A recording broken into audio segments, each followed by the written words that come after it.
아멘. 오늘 우리는 누가복음 24장 13절부터 17절, 30절부터 35절의 말씀을 읽었습니다. 저는 오늘 이 말씀을 생각하면서 부활하신 예수님을 만나면 이런 제목을 정해봤습니다. 부활하신 예수님을 만난 사람은 어떻게 되느냐? 우리 큰 소리로 한번 외쳐봅시다. 예수님은 부활하셨습니다. 한 번 더 예수님은 부활하셨습니다. 여러분, 우리가 주님 나라 가는 그 시간까지 마음에 각인하고 잊어버리지 말아야 될 중요한 사실은 예수 그리스도가 부활했다고 하는 사실입니다. 누가 물어도, 누가 대답을 해도 예수 그리스도는 분명 다시 살아나셨습니다. 이게 우리의 대답이 되어야 될 겁니다. 사망 권세를 깨뜨리시고 다시 사신 것이 너무 분명합니다. 예수님께서는 세상에 계실 때 나는 부활이요 생명이라고 하는 모든 말씀을 했지만은 그 사실을 믿는 사람이 별로 하나도 없었습니다. 이게 참 안타까운 얘기예요. 저는 오늘 이 말씀을 드리면서 과연 여러분들 중에 믿는 분이 얼마나 나올까 이런 생각을 한번 해봤습니다. 분명히 예수님께서는 십자가에 못 박혀 돌아가셨다가 사흘 만에 다시 사신다고 하는 이 사실을 명백하게 말씀했지만은 믿는 사람이 없었다는 겁니다. 그리고 그 부활을 믿고 다시 사실 것을 믿고 기다리는 사람도 없었다는 것이죠. 예수님께서 부활하셨을 때 예수님 부활에 대해서 들은 사람들이 있습니다. 예수님께서 부활하셨더라. 제자들도 그 소리를 들었습니다. 또 도마도 들었습니다. 이제 이 부활에 대하여 듣고 믿는 사람이 생기기 시작했습니다. 독일의 유명한 신학자는 이런 얘기를 했어요. 부활 신앙과 부활절 신앙은 다르다 이렇게 말했어요. 여러분, 부활절을 맞이해서 부활절 신앙과 부활 신앙이 어떻게 다르느냐?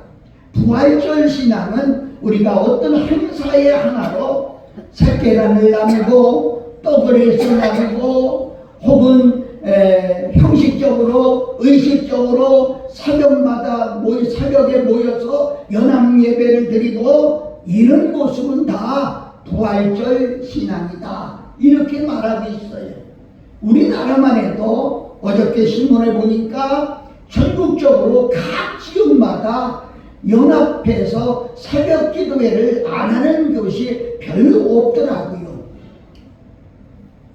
그들의 속에 어떤 큰 부활의 신앙이 있을까요? 대단히 죄송합니다마는 저는 어떤 행사의 하나로 매년 부활절마다 하는 행사의 하나로 지나치지 않나 그렇게 보는 거죠. 이런 신앙을 우리가 일컬어서 그 신학자는 말하기를 부활절 신앙이다 이렇게 말합니다. 그럼 부활신앙은 뭐가 다르냐? 부활신앙은 진짜 우리 주님이 부활하셨다는 사실을 믿고 그리고 사모하고 그리고 그 부활 사건을 통해서 믿음을 갖고 하나님께 영광 돌리기를 애쓰고 힘쓰는 그런 사람들이 부활신앙이다 그렇게 생각합니다. 그래서 부활신앙에 동참하고 체험하는 이거야말로 얼마나 중요한 경험입니다. 사랑하는 여러분, 여러분과 나는 부활절 신앙이 아니라 부활신앙을 소유하시기를 예수님의 이름으로 축복합니다. 여러분, 주님을 만나고 믿어지는 증거가 있어야 더 확실하지 않겠습니까? 인간에게 불행이 뭡니까? 저는 가장 큰 불행이 믿어지지 않는다는 것입니다. 사랑도 의심하면 문제가 생깁니다. 여러분, 사랑해서 결혼까지 했지만 그들이 왜 중간에 갈라서야 되는가요? 한마디로 설명하면 그들이 입으로는 사랑한다고 하지만 그것을 믿지 못하는 겁니다. 아무리 입으로 내가 당신을 사랑합니다, 내가 얼마만큼 사랑합니다 이렇게 말을 해도 상대방이 믿어지지 않는다는 거죠. 여러분, 이게 참 큰일입니다. 그래서 부부간에 문제가 생기는 것은 서로 믿지 않기 때문에, 믿어지지 않기 때문에. 사랑한다고 하는 사실이 믿어지지 않는 거예요. 서로 돈을 쓰는 것도 믿어지지 않는 거예요. 삶 자체도 믿어지지 않는 거예요. 이것이 가다 보면 결국은 이혼까지 생겨지는 것을 볼 수가 있습니다. 여러분, 다시 한번 설명드리지만 예수 그리스도는 부활하셨습니다. 이것은 엄연한 사실입니다. 그런데 모든 일에 찬송자가 있는가 하면 반대자가 있는 것 같이 예수 그리스도의 부활 사건은 엄연한 사건인데도 이 사건에도 반대자와 찬송자가 생겼다는 것이죠. 여러분, 나 자신이 주어져야 될, 믿어져야 될 부활주일 예배와 깊은 관계가 있어야 된다는 겁니다. 오늘 부활주일을 맞고 나 자신이 부활하신 예수님을 정말 가슴에 묻히고 마음속 깊이 묵상하면서 정말로 우리가 믿어지는 그런 축복이 우리에게 있어줘야 된다는 겁니다. 누가복음 24장 13절 이하에서 우리가 보는 것과 같이 예수님의 두 제자가 믿어지지 않고 엠마오로 내려갔어요. 예수님이 부활했다고 하는 소식을 들었습니다. 그러나 사람이 한번 죽으면 끝이지 어떻게 다시 살아나느냐, 이들은 믿어지지 않았습니다. 그래서 그들은 할 수 없이 고향으로 내려가게 되죠. 여러분, 중요한 사실은 듣는 것과 보는 것은 다르다는 거죠. 다시 말하면 이론과 체험은 다르다는 것이죠. 여러분, 내려가다가 고향으로 내려가다가 부활하신 주님을 만나게 된 것입니다. 엠마오의 주인공이 누굽니까? 나는 그때 믿지 못하고 고향으로 내려가던 두 제자뿐이 아니라 혹 오늘 예배를 드리고 있는 나와 여러분들이 주인공이 아닌가 그런 생각을 해보지요. 부활했다는 소식은 성경에서도 읽었습니다. 또 수없이 많이 들었습니다. 그러나 가슴 한구석에는 성경이니까 그렇지 어떻게 사람이 죽었다가 또 다시 살아나, 역사 이래로 그런 사람이 어디 있어? 이렇게 하면서 믿지 못하고 실망해서 자기의 일터로 자기의 생활터전으로 가고 있는 우리들은 아닌가 한번 생각해 볼 필요가 있습니다. 사랑하는 여러분, 오늘 분명하게 부활하신 예수 그리스도를 만나는 축복이 있기를 예수님의 이름으로 축복합니다. 이 부활하신 예수님을 만나면 어떤 일이 일어나느냐, 나는 오늘 몇 가지만 설명해 보려고 합니다. 첫째로 눈이 밝아졌다 그랬습니다. 우리 31절 한번 읽어봅시다. 31절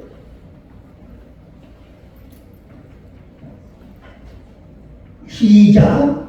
저희가 눈이 밝아 그인 줄 알아보더니 예수는 저에게 보이지 아니하시는. 아멘. 처음에는 예수님과 동행하면서도 눈이 가리워져서 그인 줄 알아보지 못했다고 했습니다. 그런데 이제는 눈이 열렸습니다. 영안이 열렸습니다. 눈은 두 종류지요. 사물을 볼 수 있는 육신의 눈이 있고 영을 볼 수 있는 영적인 눈이 있는데 영안이 열렸습니다. 여러분, 참 중요한 사실 하나가 있어요. 사물을 보는 눈과 영적 눈이 다르는데 영안이 열려, 영적 눈이 열리면 참 신기한 것은요, 지금까지 알지 못하던 자신을 보게 됩니다. 자기 자신을 보게 됩니다. 흔히 그럽니다. 자기 자신을 보지 못하고 사는 사람들을 뭐라고 말합니까? 되지 못하고 된 줄로 아는 사람이다. 그렇게 세상에서는 말하죠. 이걸 한마디로 착각이라고 설명합니다. 여러분, 사람들은 자기 자신에 대해서 얼마나 너그러운지 몰라요. 자기가 실수한 것은 너그럽게 이해합니다. 그러나 남이 실수한 것은 바늘끝만한 것도 그냥 넘어가지 않는 모습을 우리는 볼 수가 있죠. 여러분, 영안이 열리면 자신을 냉철하게 보게 됩니다. 누가복음 5장에 보면 어부인 시몬이 게르사네 호숫가에서 고기를 잡았습니다. 이들이 누굽니까? 예수님을 따라다니다가 고향으로 내려와서 고기를 잡는 것입니다. 밤새도록 잡았지만 한 마리의 고기도 잡지 못했습니다. 아침에 빈 그물만 닦으려고 하는데 예수님이 오셨어요. 하시는 말씀이 깊은 데에 만약에 그물을 내려보라 그랬어요. 그래서 그 말씀을 믿고 말씀에 의지해서 그물을 내렸는데 이게 웬일입니까? 방금 전에만 해도 주변에 고기가 없었어요. 그런데 그 그물을 내렸는데 어디서 고기가 달려왔는지 그물이 찢어질 정도로 잡혔다고 하는 사실을 우리가 볼 수가 있습니다. 이 사실을 보면서 시몬이라고 하는 사람은 깜짝 놀라면서 무릎을 꿇습니다. 주여, 나를 떠나소서.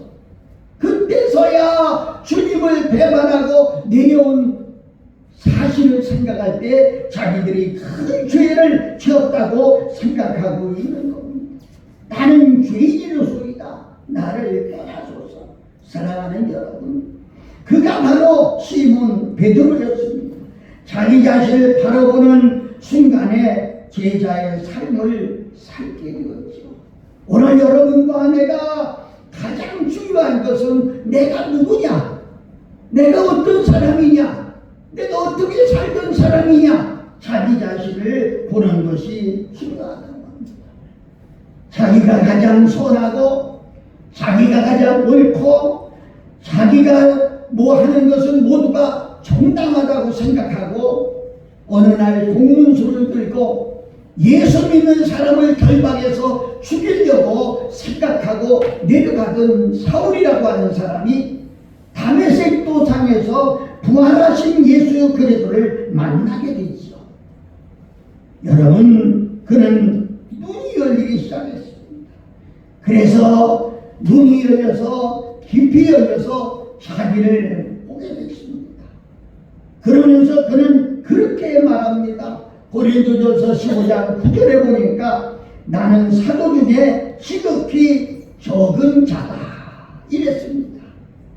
지금까지만 해도 자기가 최고고 자기가 하는 이것이 옳다고 생각했던 그가 나는 사도들 중에 지극히 작은 사도다 이렇게 말합니다.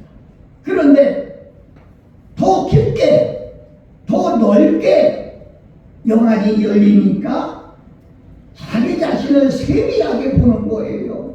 디모데전서 1장 15절을 보면 나는 죄인 중에 괴수다 이렇게 말씀하는 것을 봅니다. 여러분, 저는 자기 자신을 더 세밀히 볼수록 행복한 삶이 이루어진다 이렇게 설명드리고 싶어요. 누가복음 15장 11절서부터 32절까지 보면 어떤 집에 두 아들이 있었어요. 시간이 없어서 줄여서 얘기합니다. 둘째 아들을 흔히 탕자라 그렇게 설명합니다. 탕자가 아버지의 재산을 가져가서 신나게 살았습니다. 기생집도 가고 술집도 가고 친구도 생기고 세상에서 내가 제일 행복하다 할 정도로 마음껏 살았습니다. 그러다가 그 집에 흉년이 들어서 먹을 것이 없게 되었습니다. 일할 것도 없게 되었습니다. 결국에는 그가 시골에 가서 돼지를 키는 어떤 가정에 취업을 하게 되고, 그는 결국 돼지와 돼지우리에서 돼지와 같이 먹어야 됐고 돼지와 같이 잠자야 됐고, 이게 누군가요? 천하의 부자의 아들입니다. 지금까지는 자기가 최고이냐 말았는데, 어느 날 자기의 누더기 옷을 입고 자기의 마음이 아버지 앞에 죄 지은 것을 생각하며 자기가 보이기 시작했어요. 그러던 어느 날, 내가 이게 뭐냐? 아버지 집에 가면 복근도 많은데 내가 아버지 집에 가면 먹고 살기가 걱정 없는데 이게 뭐냐? 여러분, 그래서 그는 눈이 열려서 자기의 양심을 보게 됐고 자기의 심령을 보게 됐어요. 깨닫고 그는 일어나서 벌떡 일어나서 아버지를 향해 뛰어갑니다. 나는 이것이 축복이라고 봅니다. 여러분, 예수를 10년, 20년 믿는 것이 중요한 것이 아니라 어느 날 자신이 내가 행한 짓, 내가 살던 것, 내가 잘못한 것을 깊이 있게 보고 반성하고 회개하고 일어나서 하나님께 두 손 들고 가는 순간이 가장 행복한 순간이다. 저는 그렇게 설명하고 싶어요. 장자는 아버지 앞에 가서 얼마나 큰 복을 받았습니까? 얼마나 큰 복을 받았습니까? 살찐 송아지를 잡아다가 동네 사람을 불러 잔치했어요. 약속에 가락지를 끼워 주었어요. 사랑하는 여러분, 나와 여러분들이 오늘 이런 영안이 활짝 열려지기를 예수 그리스도의 이름으로 축복합니다. 아멘. 여러분, 운전면허를 가지고 있나요? 저도 있습니다. 그런데 운전면허를 처음에 따게 되면, 그리고 운전을 하게 되면 앞만 보입니다. 그래서 자기 자리를 운전대 앞으로 바짝 당겨놓고 운전대를 잡고 앞만 보면서 운전을 합니다. 그런데 이게 습관이 되고 오래되다 보면 앞만 보이는 게 아니라 옆도 보이고 뒤도 보이고 다 보이는 것을 우리가 알 수가 있습니다. 그렇습니다. 우리의 영안이 열리고 우리의 신앙이 성숙되면 자기만 보이는 것이 아니라 이웃도 보이고, 그리고 자기의 행한 모든 것을 내놓게 되는 것이죠. 사랑하고 존경하는 여러분, 오늘 부활하신 예수님은 여러분을 만나기를 원하고 있습니다. 그래서 계시록을 기록한 어떤 이는 이렇게 우리 주님은 이렇게 기록했어요. 문 밖에 서서 두드리노니 열면 내가 내 안에 들어가고 내가 나와 더불어 먹고 마시리라고 말씀하고 있죠. 아멘. 오늘 여러분과 내가 영안이 활짝 열어져서 자기 자신을 보고 하나님 앞에 진심으로 회개하고 돌아올 때에 하나님은 큰 복을 마련하시고 준비하시고 기다린다는, 오늘 여러분에게 부활하신 예수님을 만나서 영안이 활짝 열어지기를 예수 그리스도의 이름으로 축복합니다. 아멘. 두 번째로, 부활하신 예수님을 만나면 어떻게 되나? 마음이 뜨거워졌다, 이렇게 말합니다. 마음이 뜨거워졌다고 하는 말은 무슨 말인가요? 열정이 생겼다는 거예요. 열정이 생겼다는 거예요.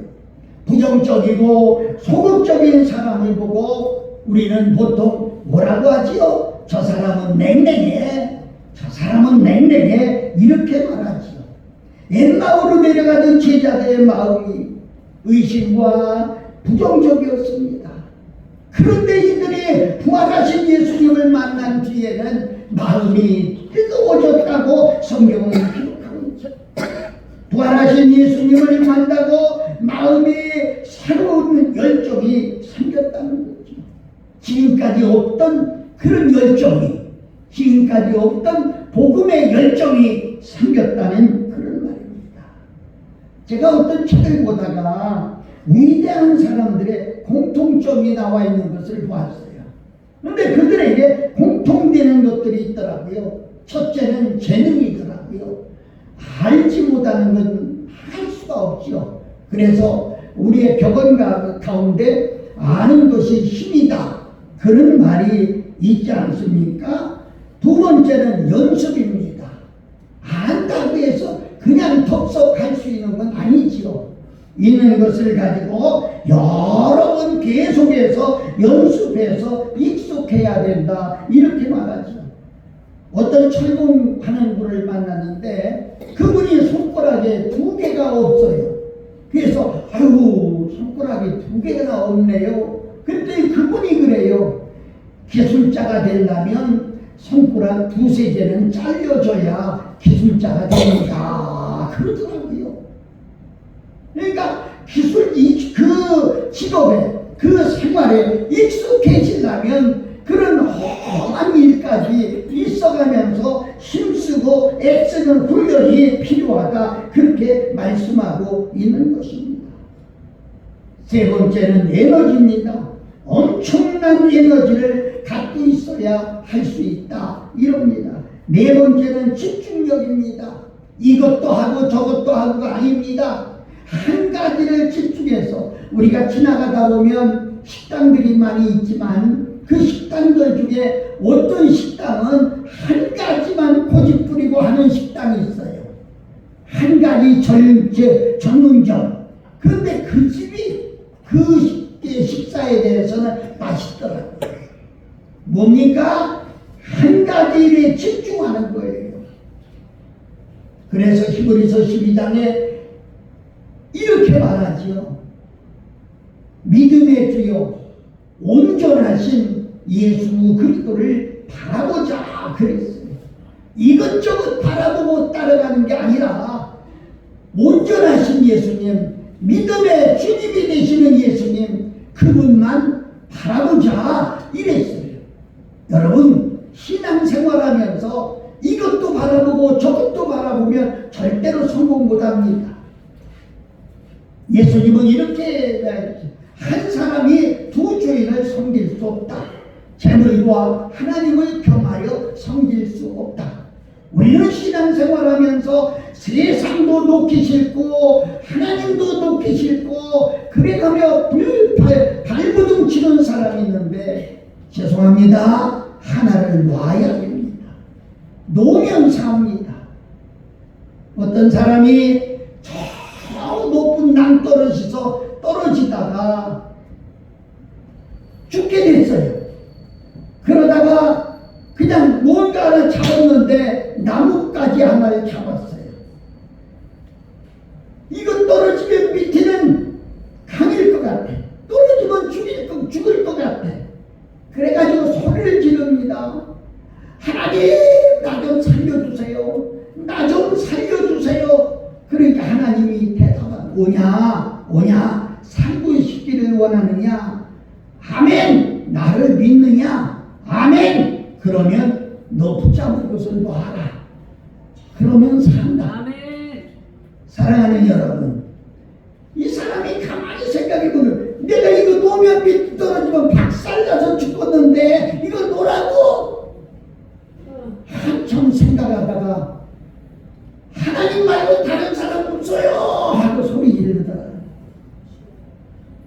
혹시 이것이 나의 믿음은 아닌가요? 세상 줄 놓으면, 세상 것 놓으면 하나님이 붙잡아 주실 터입니다. 그걸 놓지 못하고 이것도 잡고 이것도 잡으니까 신앙이 온전하게 자라지 못하는 모습을 우리가 볼 수가 있습니다. 사랑하는 여러분, 우리는 장애물을 넘어야 됩니다. 비난을 받아도 방해가 있어도 오직 한 일, 오직 한 가지 예수 그리스도만 바라보고 나가는 그런 삶이 되어야 됩니다. 아멘. 여러분, 중요합니다. 이 사람들의 공통점 중에 하나가 중요한 거 있는데 뜨거운 열정을 가진 사람, 그렇게 나와 있더라고요.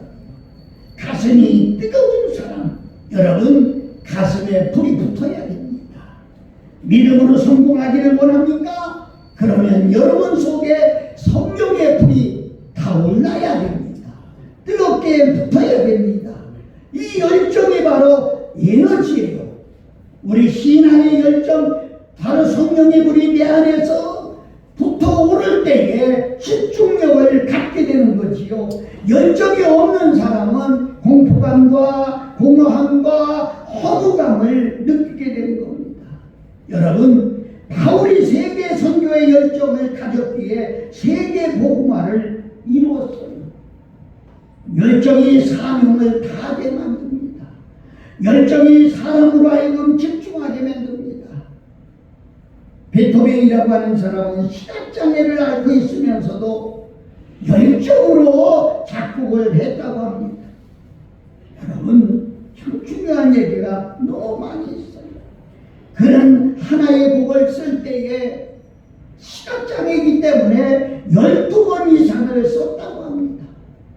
하이든이라고 하는 사람은 숱한 역경을 겪으면서도 800개 이상의 곡을 작곡했습니다. 특히 그 중에 지금도 있는 프로의 명작 천지창조는 그가 66살 때 발표한 곡이라고 합니다. 여러분, 창작의 열정으로 위대한 업적을 남겼던 것입니다. 다시 말씀드릴까요? 차디찬 마음에는 부활의 주님을 만나야 됩니다. 그리고 우리의 가슴이 뜨거워져야 됩니다. 그런 열정이 생겨야 됩니다. 지금 이 시대는 바로 이런 열정 있는 사람을 찾고 있습니다. 어떤 일에든지 정말 열정을 가지고 사명감을 가지고 할 수 있는 이런 사람들. 제가 주간에 어떤 분을 만났는데 그분은 세계 선교에 미친 분이더라고요.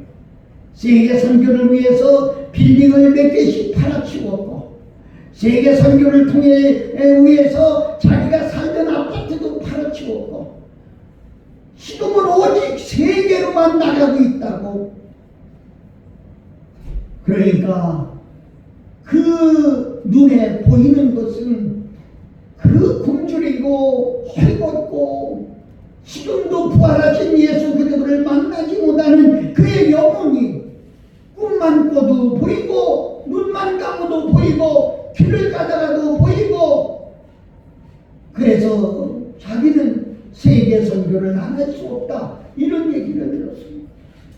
사랑하고 존경하는 여러분, 정말 우리의 마음이 주님을 만나 뜨거워야 되고, 그래서 우리의 사명이 뜨거워야 되고, 우리 원장님 보세요.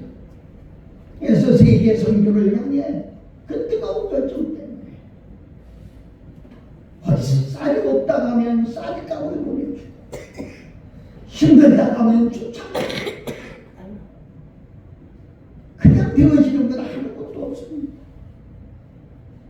여기는 이은희 목사가 원장님 저기 어떻게 좀 하세요, 저기 돈 좀 보내세요, 그런다고 보내는 게 아니에요. 가슴이 뜨거워 기도하다 부활하신 예수님을 만난, 견딜 수 없어서 보내는 그런 모습을 볼 수가 있습니다. 사람의 말에 의지하지 않은 게 아니에요. 오늘 나는 부활하신 예수님을 만나는 여러분 되시기를 바랍니다. 여러분, 누가 예수를 잘 믿는 사람입니까? 나는 가슴에 뜨거운 열정을 가진 사람이 잘 믿는 사람입니다. 가슴에 뜨거움이 사람을 미치게 만듭니다. 바울 사도는 그렇게 고백했어요. 내 열정이 예수에 미친 사람이 되었다. 이렇게 고백하는 것을 볼 수가 있습니다. 여러분, 충성된 마음은 바로 가슴이 뜨거운 사람입니다.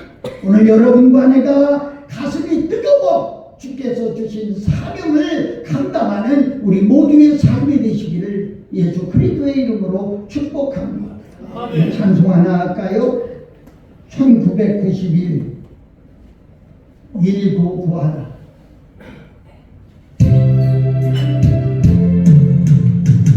비바람이 앞을 막아도 나는 가리 주를 가리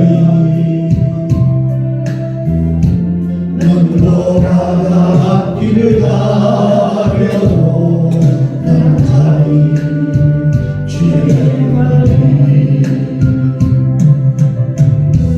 이 길은 영광의 길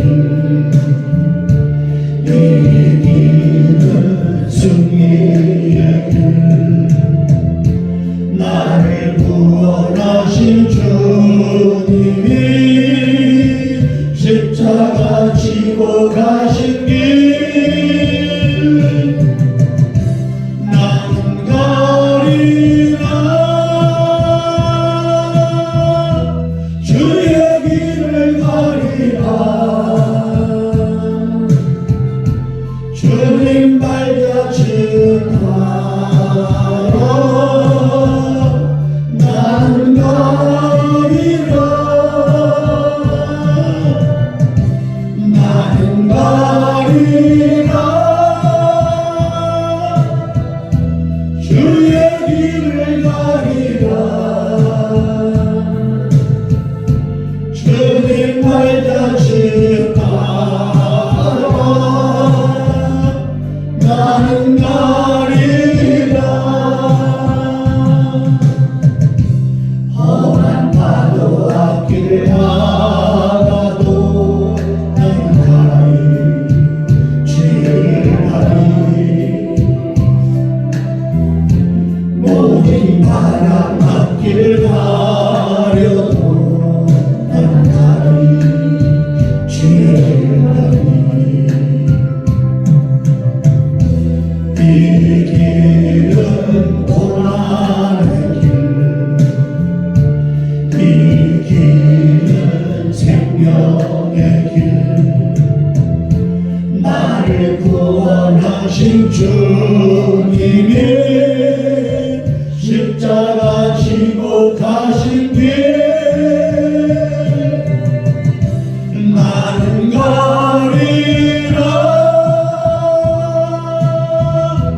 주의 길을 가리라 주님 발자취 따라 나는 가리라 나는 가리라 주의 길을 가리라 주님 발자취 따라 나는 가리라 아멘. 우리 모두 아멘해요. 세 번째로 변화의 역사가 일어났습니다. 여러분, 신앙이 성숙했다고 하는 것은 그 사람이 얼마나 변화됐느냐가 정점이 되는 것입니다. 뭐가 변화됐습니까? 절망이 희망과 기쁨으로 바뀌었습니다. 여러분, 사람의 꿈을 움직이는 것은 마음입니다. 마음이 어두워지면 우리의 삶 전체가 어두워지는 것입니다. 모든 것이 어둡게 보이는 겁니다. 우리는 환경이나 주변의 사람이 문제가 아닙니다. 중요한 것은 내 마음이 문제입니다. 절망감을 가진 사람은 아무리 좋은 조건을 내놓아도 행복하지 않습니다. 행복이 있는 사람은 죽을 병에 걸렸어도 그는 허덕이지 않습니다. 왜? 나는 병을 나을 수 있다고 하는 믿음을 가지니까 행복한 거. 아멘. 이 병을 통해서 하나님께 영광이 된다고 하니 행복한 거예요. 엠마오로 내려가던 그 제자들은 희망을 상실했습니다. 인간에게 희망이 큰 힘이 되고 그 희망이 삶에 윤택하게 만들어주는 자원이 됩니다. 여러분, 희망을 갖고 살면 나도 모르게 힘이 생깁니다. 아멘. 창조적인 능력이 주어집니다. 희망 있는 사람은 세상 일에 절대로 낙심하지 않습니다. 아무리 어려움이 와도 기죽지 아니야. 이 세상에서 가장 불행한 사람이 누굽니까?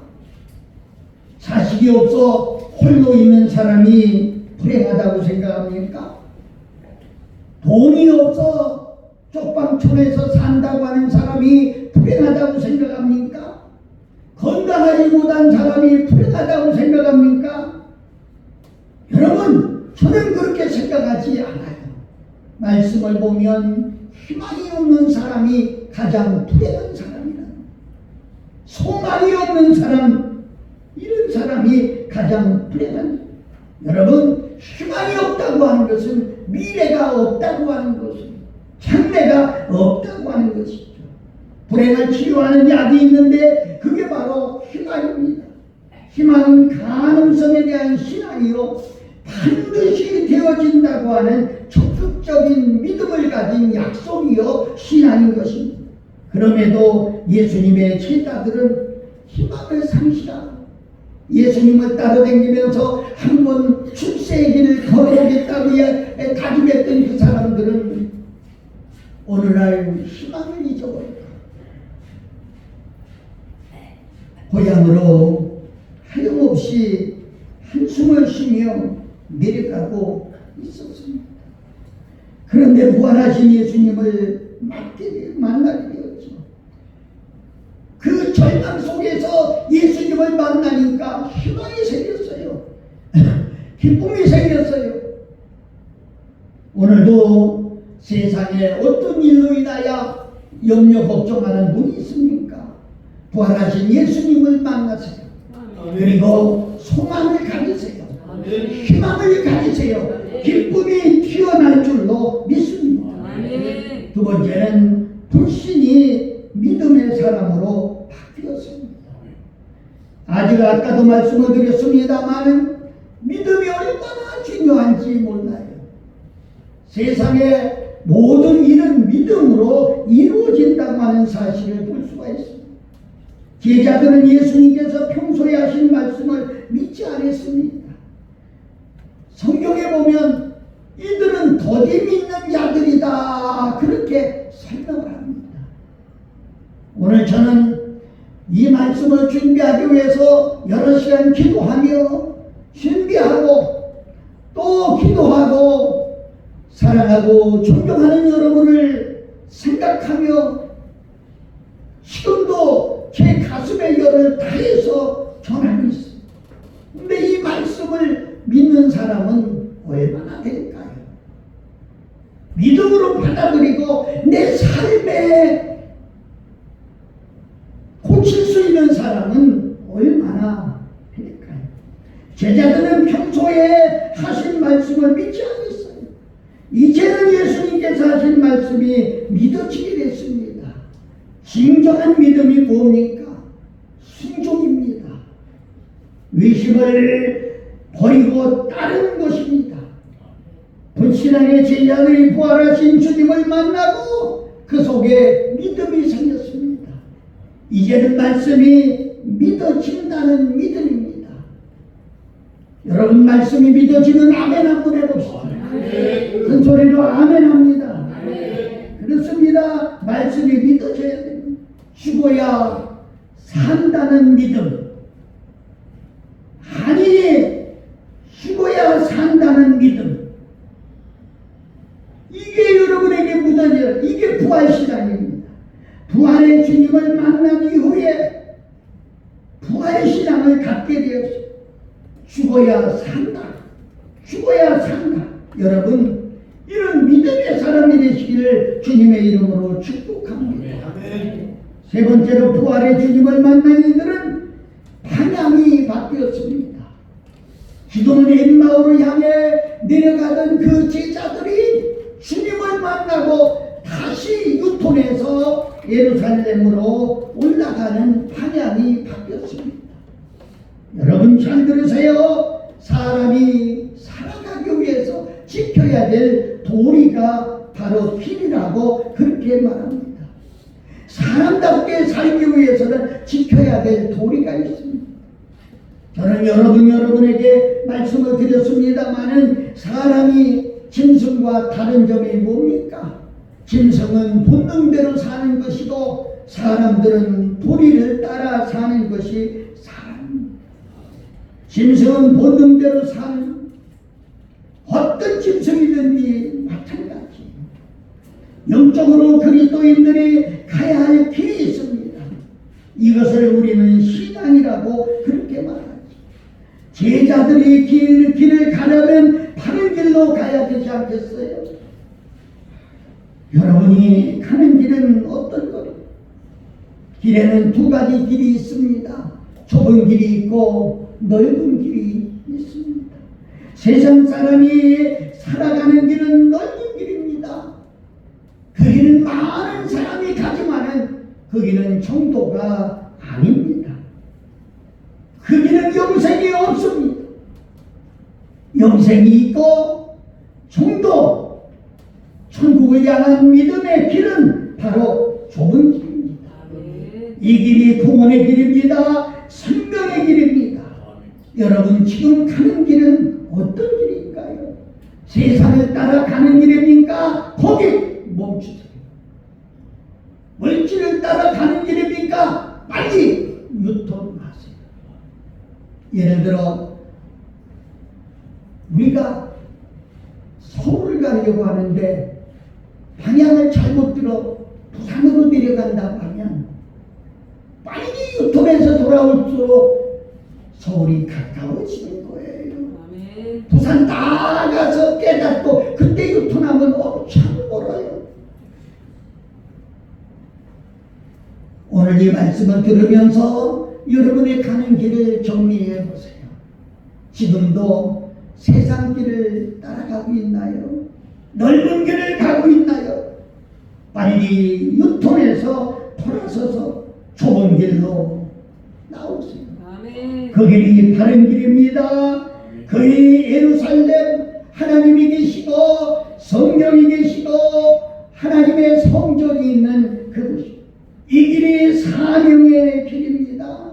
이 길이 육신을 위해 살려고 가던 길을 사명의 길로 돌이켜 가는 것입니다.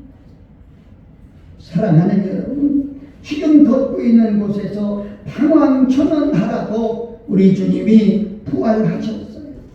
지금 부활하신 주님을 만나야 합니다. 예수 그리스도를 부활하셨어요. 그 부활하셔서 지금도 하나님 우편에 계시면서 여러분과 내가 돌아오기를 기다리고 있고요. 만나자고 말씀하고 있습니다.